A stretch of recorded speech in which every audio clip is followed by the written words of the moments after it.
Assalamualaikum warahmatullahi wabarakatuh. Kembali kepada channel YouTube Profesor Buta. Pada video pembelajaran kali ini kita akan membahas KD 3.3 Sistem Hukum dan Peradilan di Indonesia. Sebelum saya lanjutkan pada video pembelajaran kali ini, silakan kalian subscribe dulu di bawah ini. Jangan lupa like. Kemudian pada materi kali ini kita akan membahas sistem hukum di Indonesia.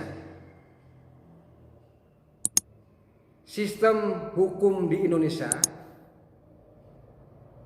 negara kita, perlu kamu ketahui bahwasanya negara kita adalah negara hukum atau ristet, di mana hukum adalah yang tertinggi. Hukum bersifat memaksa, hukum bersifat mengatur. Tidak ada lembaga ataupun siapapun yang tidak patuh terhadap hukum. Semua harus wajib tunduk patuh terhadap hukum yang berlaku di Indonesia. Hukum itu hukum itu bisa merupakan aturan atau norma atau kaidah-kaidah. Hukum harus memenuhi beberapa unsur. Di antaranya yang pertama, mengenai tingkah laku manusia dalam pergaulan masyarakat. Yang kedua, peraturan itu ditetapkan oleh badan-badan atau lembaga-lembaga resmi negara ini. Yang ketiga, peraturan bersifat memaksa. Yang keempat, sanksi pelanggaran peraturan tersebut adalah tegas. Kemudian, karakter hukum ada dua. Yang pertama, adanya perintah dan larangan. Yang kedua, perintah atau larangan tersebut harus dipatuhi oleh semua orang. Tugas hukum yang pertama, menjamin ketertiban, kedamaian dan ketentraman dalam masyarakat. Yang kedua, menjamin kepastian hukum bagi setiap orang di dalam masyarakat.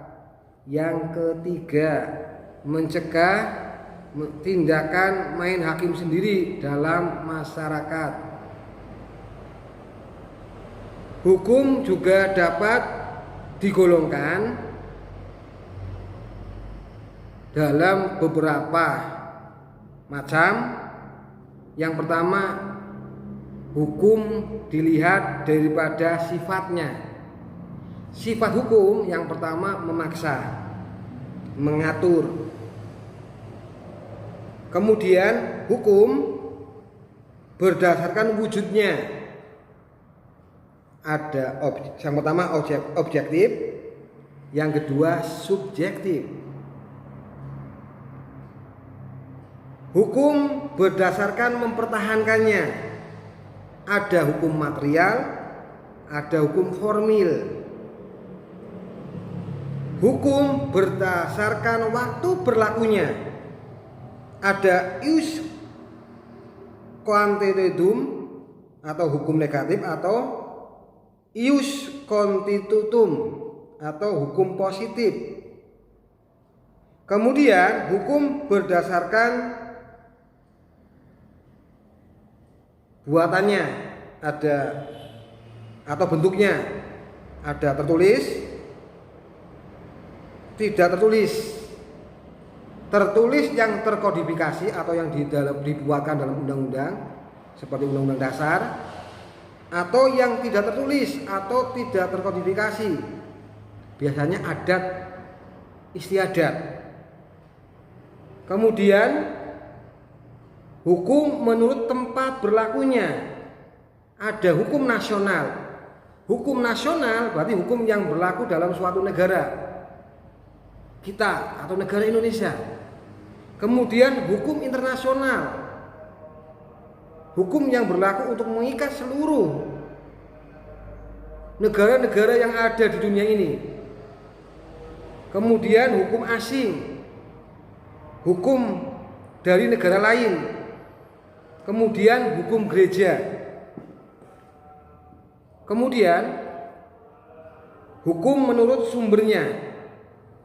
Ada yang namanya hukum doktrin. Doktrin adalah ajaran. Kemudian ada yang namanya jurisprudensi. Kemudian ada yang namanya traktat. Ada yang namanya hukum kebiasaan. Ada juga yang namanya hukum undang-undang. Itulah yang dikatakan dengan hukum yang berlaku dalam suatu negara.